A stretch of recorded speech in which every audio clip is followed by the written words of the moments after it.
everyone. Jeff Murrin here, wanting to discuss with you Act 2 of Hamlet. And just so you know, I'm using the Folger Shakespeare Library version of Hamlet. All right. This begins on, well, the act itself begins on page 73. I'm going to be doing both scenes in this. Scene 1 is pretty brief. Scene 2 is, there's a lot going on in scene 2, so stay with me throughout that one. So let's go ahead and do what we normally do and just read the little summary on page 72 at the top there, so we can kind of be familiar with what's going on in this scene and to kind of know what to expect.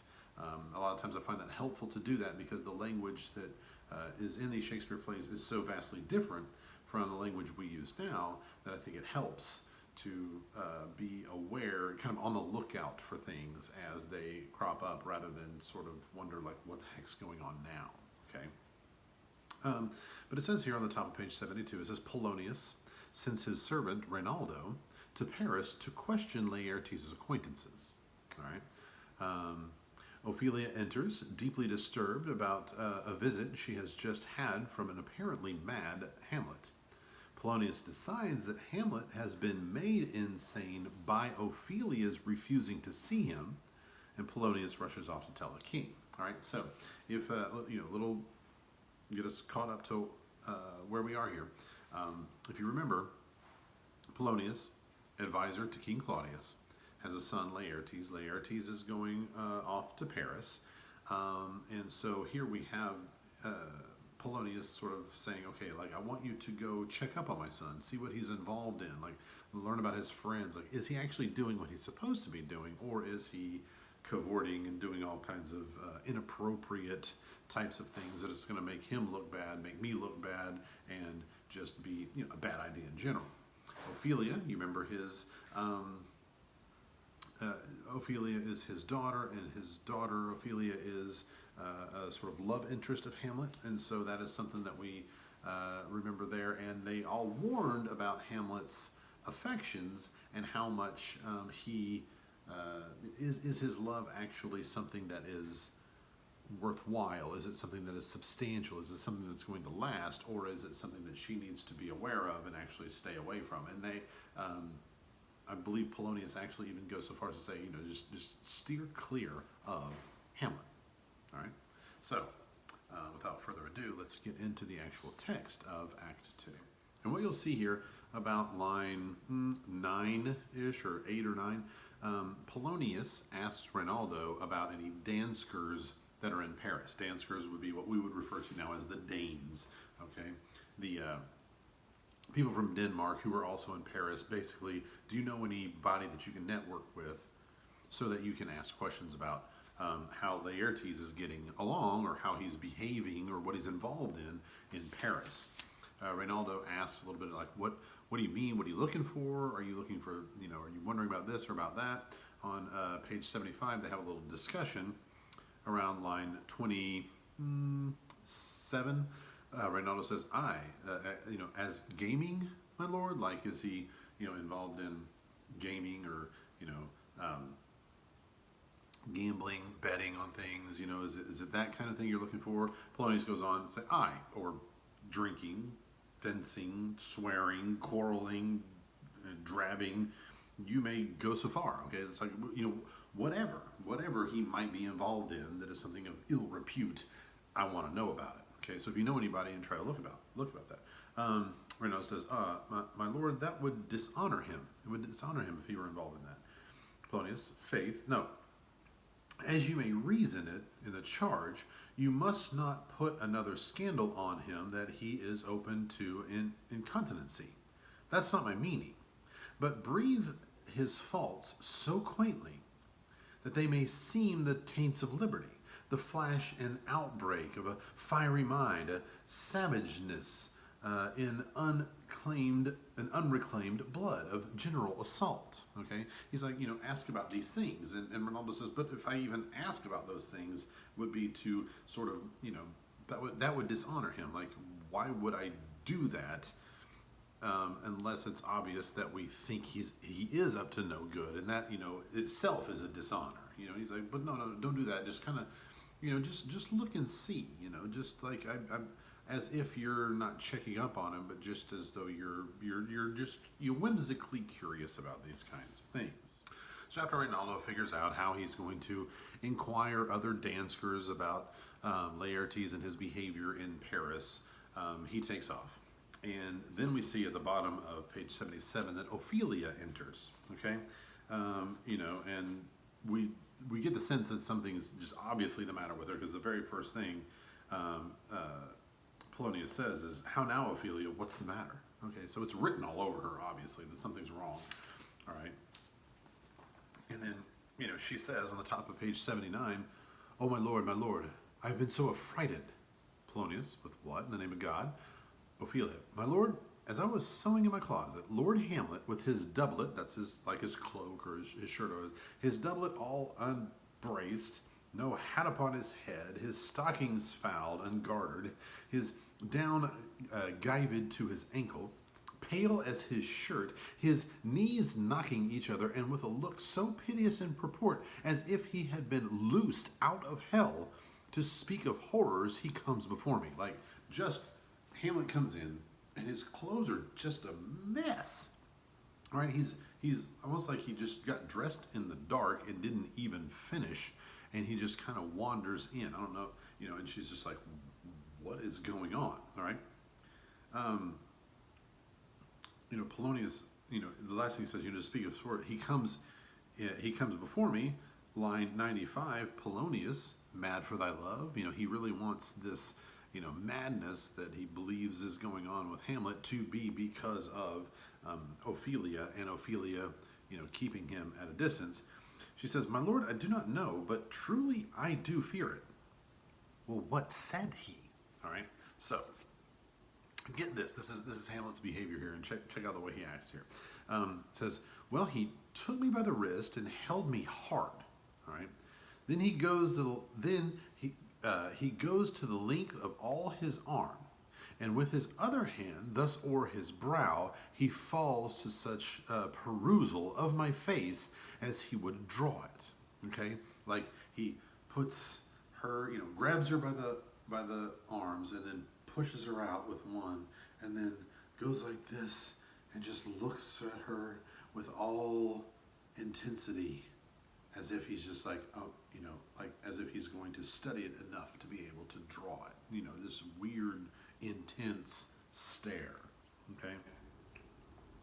Long stayed he so at last a little shaking of mine arm, and thrice his head thus waving up and down, he raised a sigh so piteous and profound, as it did seem to shatter all his bulk and end his being. So, holds it, looks her up and down,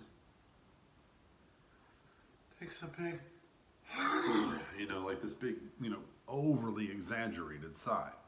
That done, he lets me go, and with his head over his shoulder turned, he seemed to find his way without his eyes for out doors, and then went without their helps, and to the last bended their light on me. So, he did all this, looked her up and down, did this sigh, and then turned around and walked right out the door without ever, breaking his stare at her, and said nothing, but she was just like, what the heck was that all about?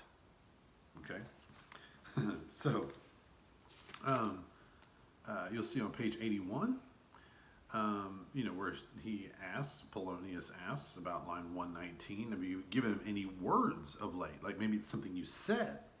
She says, "No, my good lord, but as you did command, I did repel his letters and denied his access to me. So I've kept him at arm's length." Polonius, that hath made him mad. All right.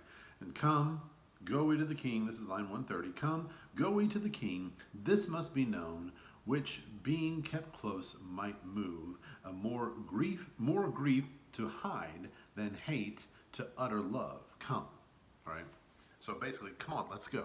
I'm going to tell the king about this so maybe we can understand that this is the type of thing, or this is what's actually driving Hamlet mad and making his behavior so outlandish. So we cut from that scene, okay, and into scene 2. And like I said, scene 2 is a little bit lengthy and there's a lot going on, so I'm going to try to, walk us, through this to keep track of everything. But let's go ahead and do what we do and read the summary on page 80. It says, Claudius, King Claudius, that's Hamlet's uncle now, stepdad now, King of Denmark, and Gertrude, that's Hamlet's mom, set Rosencrantz and Guildenstern, two boyhood friends of Hamlet's, to spy on him. Okay?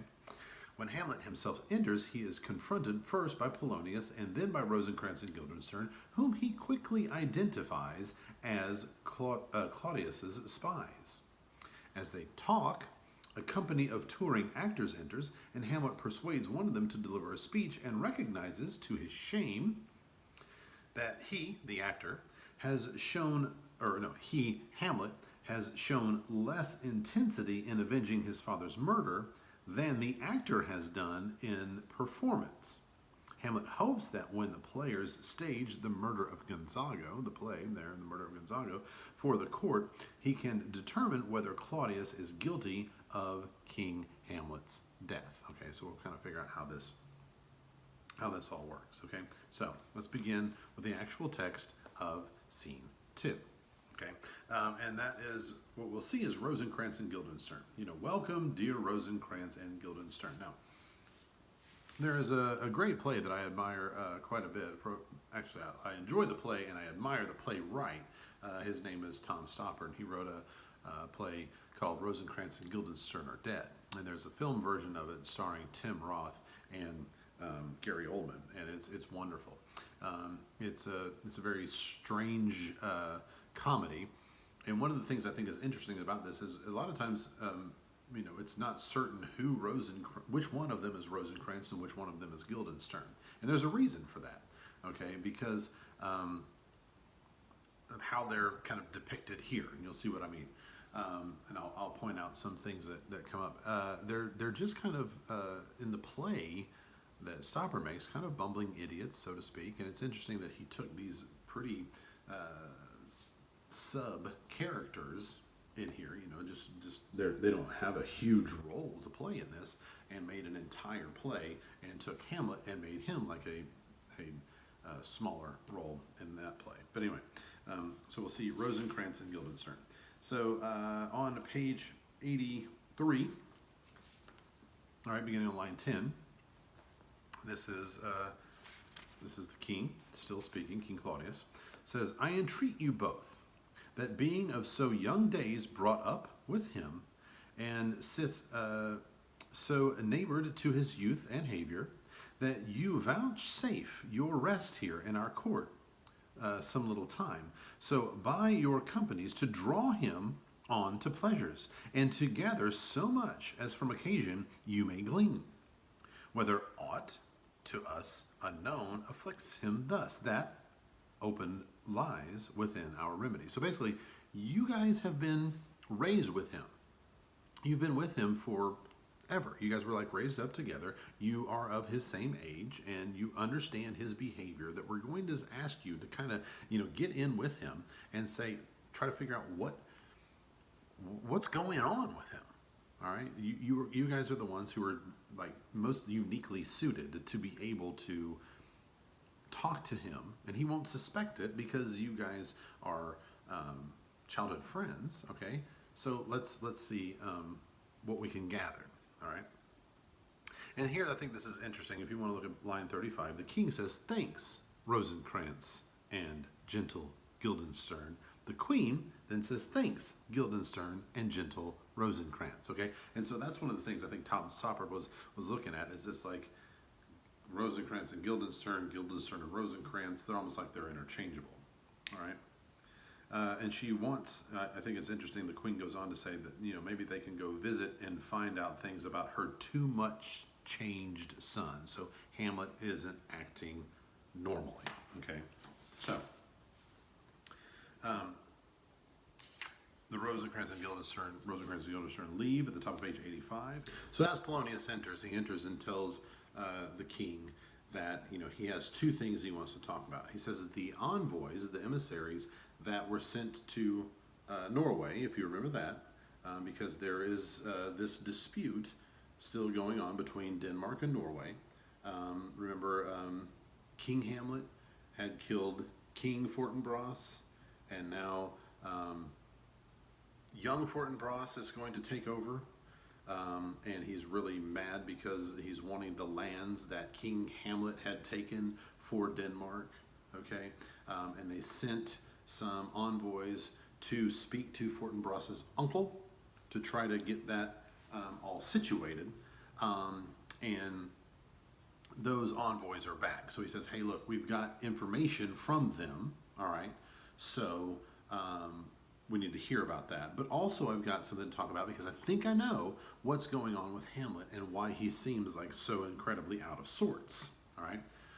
And what the information that we get back from Norway is, okay, here's how Fortinbras's uncle is going to work it. We will work it out this way, that everything will remain as it is if you will allow our men to come down from Norway, cross over into Denmark, march through Denmark on our way to fight in Poland, all right? Because as you know, Denmark is actually one of the, like a sort of a northern peninsula off of mainland Europe, okay? And Norway is up in Scandinavia. So if you will allow us passage through so we can have access to Poland and take them on, then we will, kind of let this thing slide. So basically, that would be our payment for you to allow us to do this, okay? And that speech that I just mentioned right there about how that will all work out is on page 87. It's Voldemon's speech, and that's what he's actually saying, is how they are hoping to work it out between Norway and Denmark to kind of put a lot of that to rest, all right? So Voldemon goes ahead and leaves. Polonius, says, at the very bottom of page 87, this business is well ended. Okay, cool. My liege and madam, to expostulate what majesty should be, what duty is, why day is day, night night, and time is time, were nothing but to waste night, day, and time. Therefore, since brevity is the soul of wit, that's a very famous line, brevity is the soul of wit, all right? And tediousness, the limbs and outward flourishes, I will be brief. Your noble son is mad, all right? Mad, I call it, or call I it, for to define true madness is but to be nothing else but mad. But I let that go, all right? So it's kind of an interesting, funny little thing. He's like, as day is day, as night is night, as time is time, as the world is the world, as this is that and the other thing. All right, finally I'll get to it because, brevity, being brief, is the soul of wit, okay? Well, then freaking get to it already. And then he does, though. He says, your son's crazy. And I call him crazy because he's crazy, okay? And, the queen, is asks about it, and Polonius goes on to talk about it. And Polonius ends up reading a letter that Hamlet wrote to his daughter, Ophelia. And you'll see this.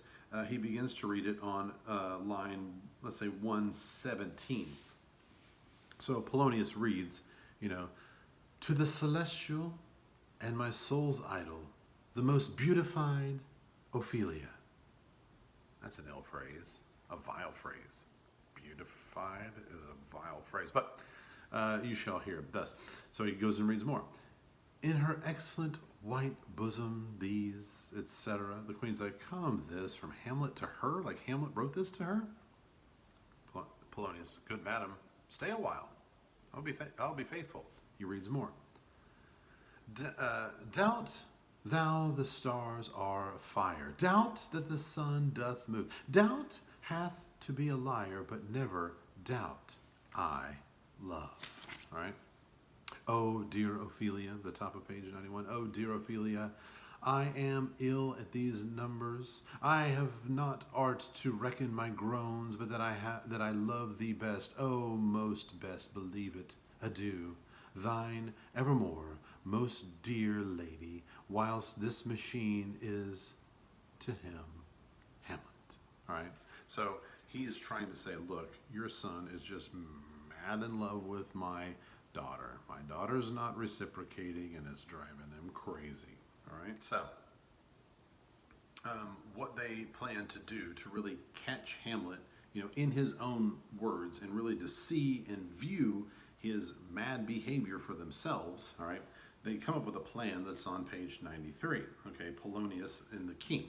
Well, Polonius comes up with it and kind of gets the king in on it. Polonius says, this is line 168. Polonius says, on page 93, he says, take this from this. All right. If this be otherwise, if circumstance lead me, I will find where truth is hid, though it were hid indeed within the center. All right. The king says, how may we try it further? Polonius says, sometimes he walks 4 hours together here in the lobby. Like he just, there are times when Hamlet just sort of paces around for hours, okay, in like maybe the entryway or whatever here of the castle Elsinore in Denmark. And the queen says, so he does indeed. Yeah, he does that, okay. Polonius says, at such time, I'll loose my daughter to him, okay. He looks to the king and says, be you and I behind an arras then. That's sort of a panel, a hanging panel. They're going to hide behind it, all right? And mark the encounter. Watch what goes on. If he love her not, and be not from his reason fallen thereon, let me be no assistant for the state, but keep a farm and carters, all right? So basically what they're saying is like, I'm going to, we know that he does this. We know that he paces. We're going to hide, and I'm going to have my daughter go out to him and watch their interaction, and you'll see that he's lost his marbles. Okay, so Hamlet enters, and Hamlet's reading a book, which is not outlandish for him because he wants to be in Wittenberg, he wants to be at the university, he is sort of a career student, but they haven't allowed him to, so he comes in reading a book. And Polonius approaches him and says on the page of 95, on the top of page 95, Polonius says, do you know me, my lord? And Hamlet says, excellent, well, you are a fishmonger. Now he knows who Polonius is. Polonius is the father of Ophelia, but here is Hamlet pulling some thing and misidentifies him. He says, yes, excellent, well, you are a fishmonger. Polonius says, not I, my lord. Then I would you were so honest a man. Honest, my lord? Yes. Aye, sir, to be honest, as this world goes, is to be one man picked out of 10,000. Like, basically, it's very hard to find an honest man. Maybe a reference to the dishonesty that's gone on with his uncle. Says, that's very true, my lord. For if the sun breed maggots in a dead dog, being a good kissing carrion, have you a daughter? Cuts himself off. Have you a daughter? Daughter is Ophelia. He says, I have, my lord. Let her not walk in the sun. Conception is a blessing, but as your daughter may conceive, friends, look to it. Okay, talking about conception and conceiving in his daughter as if he does not know who she is. All right.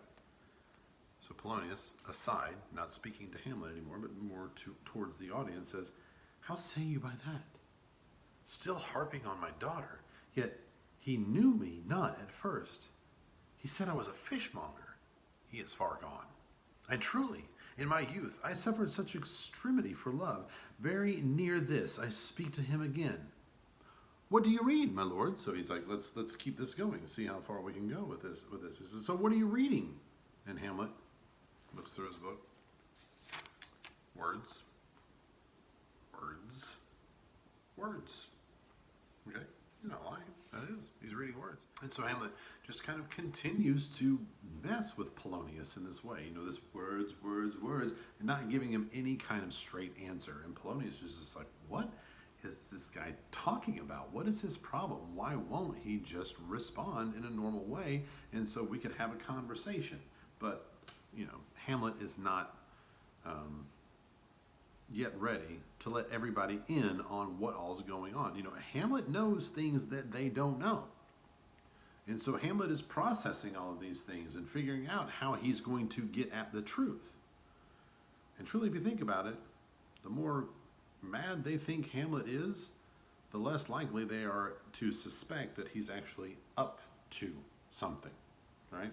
Okay, like they're focused on, like it's almost like it's a straw man. It's like it's some other thing that's set up over here, so Hamlet can uncover the truth over here, while they're wondering what's wrong with him. What's wrong with him? Well, maybe this madness is actually the way in which he's outsmarting them.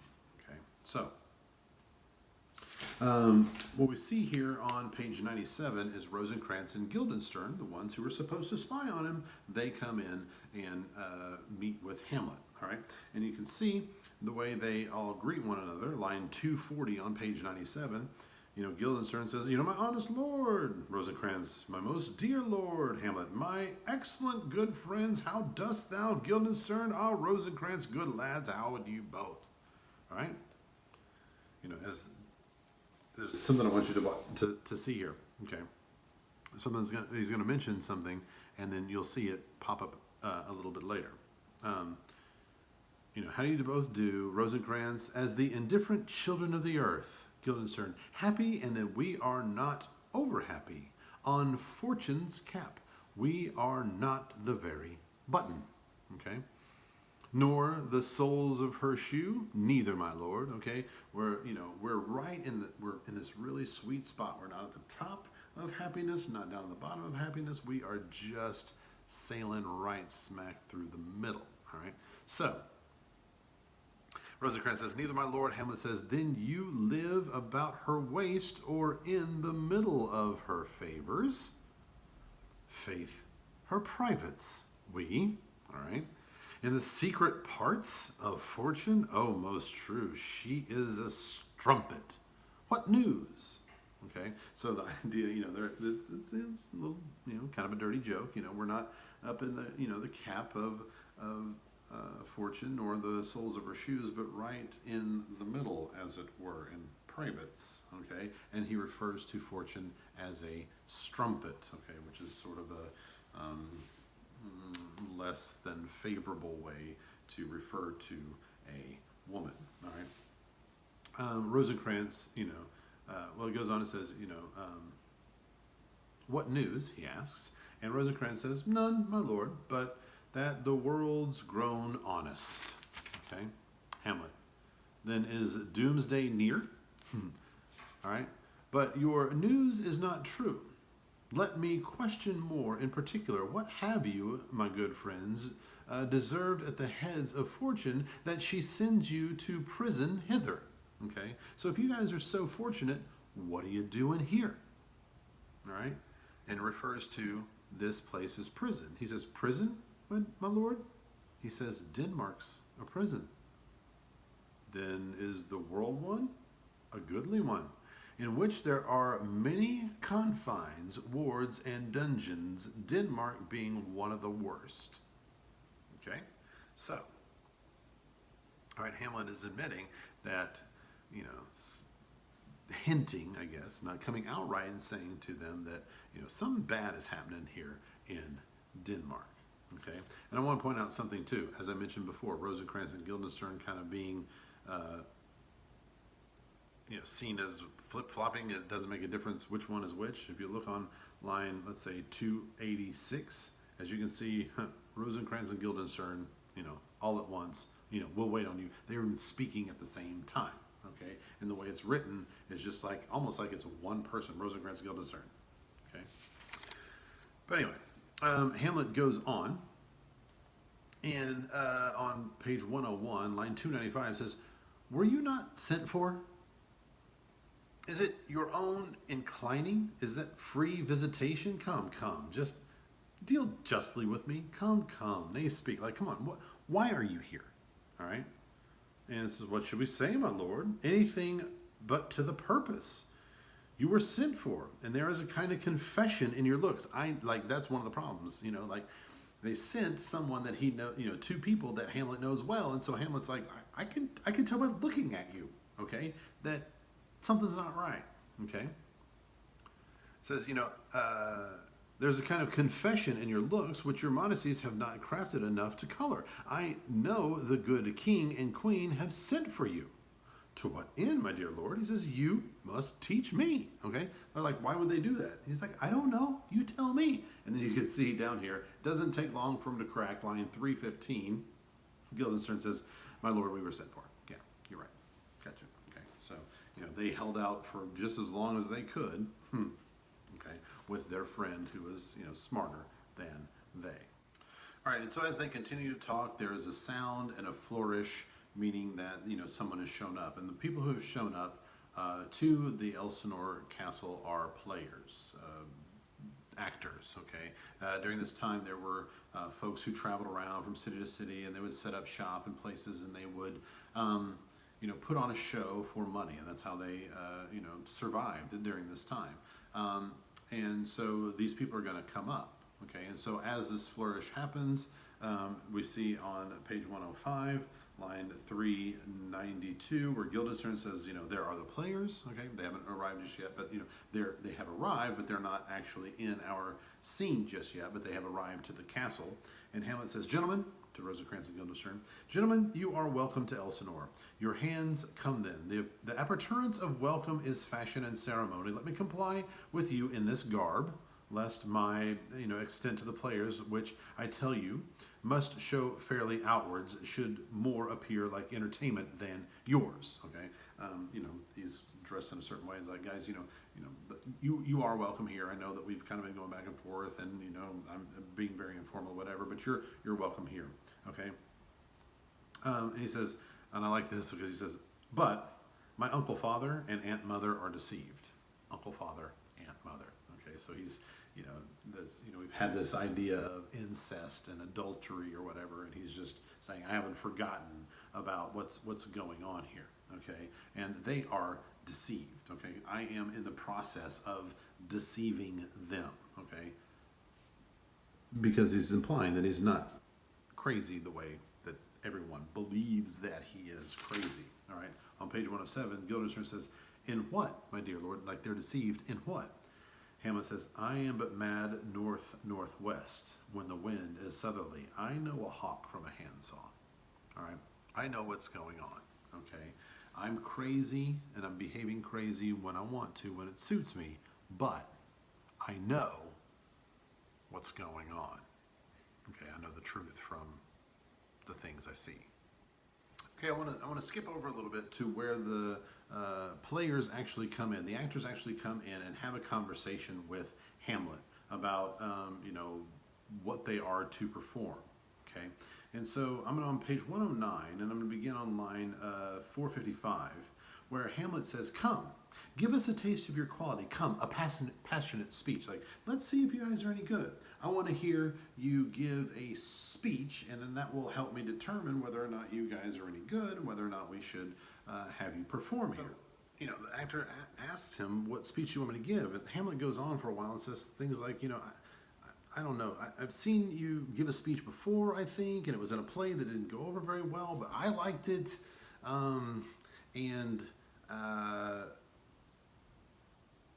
the people who know anything about theater liked it all right, but it wasn't well received by the general public. But I appreciate it if you could do that one. What was it? And he thinks about it for a minute. He's like, let me see. He goes, I remember what it was. It was when, it was Aeneas. Okay, the scene was Aeneas speaking to Queen Dido. All right. And it goes on here to talk about it on line 470. He says, "'Twas Aeneas' tale to Dido, and thereabout if it especially when he speaks of Priam's slaughter. If it live to your memory, begin at this line. Okay, so he's like, let me see. It was when Aeneas was talking to Queen Dido about Priam's slaughter. Okay, so all of this is a reference to the story of the Aeneid. Okay, and I believe this is from Book 2 of the Aeneid, when Aeneas tells Dido, like, kind of like how I washed up on your shore here in Carthage in North Africa. And I'm giving the story of the last scenes of Troy from a Trojan's perspective, okay? And it details how Priam, king of Troy, died, all right? And he goes, let me think if I can remember how it goes. And then Hamlet just starts from memory quoting this thing, all right? And he, begins on line 475, the rugged Paris, like the Herenchian beast. 'Tis not so. It begins with Pyrrhus, the rugged Pyrrhus, whose sable arms, black as his purpose, did night resemble. Okay? And he goes on and on and on from memory. Okay? So, as crazy as everybody thinks that Hamlet is, he's a highly educated person. He wants to go back to the university. They won't let him, but we can see he can, from memory, boom, have this speech pop into his head. Okay? And it is about the slaughter of a king. All right? So I think that's a very important thing that we need to remember too, that, what he has set in his memory is the scene of when King Priam is killed. And he's dealing with, the death and the murder of his own father, who was the king. So all of this kind of, we get a lot of insight here into Hamlet, who Hamlet is, his intelligence, his memory, his, academic studies, and also his ability to manipulate, to have, let's hear the speech about a dead king, okay, or a king that was slaughtered, I should say. I think that's a little bit better. And then the first player just begins, boom, and delivers this speech. And he delivers this speech with such passion and such conviction, okay, that we see later Hamlet just says, oh my God, why is it that this person who is just playing a role can deliver it with such intensity? I'm here living this, and I'm not doing anything about it. I'm walking around letting everybody think I'm crazy, but what am I really accomplishing here? All right? Where's my passion for avenging my father's death? And it is the way in which this actor portrays this that sets Hamlet off to say, okay, I am resolved now. I'm going to follow with as much passion and intensity, like figuring out and exposing the person who did wrong. I'm gonna follow it with the same intensity as this actor delivered something that's totally make-believe. And let me also point out right here, in the same speech that the actor gives on line 5, 16, 17, 18, out, thou strumpet fortune. All right. So Shakespeare had already alluded to this scene back whenever Rosencrantz, Guildenstern, and Hamlet were having that little back and forth about, the private parts of fortune and stuff like that. So, anyone watching this with an understanding, very well-versed understanding of that scene with Aeneas and Dido about the slaughter of Priam would have seen that coming.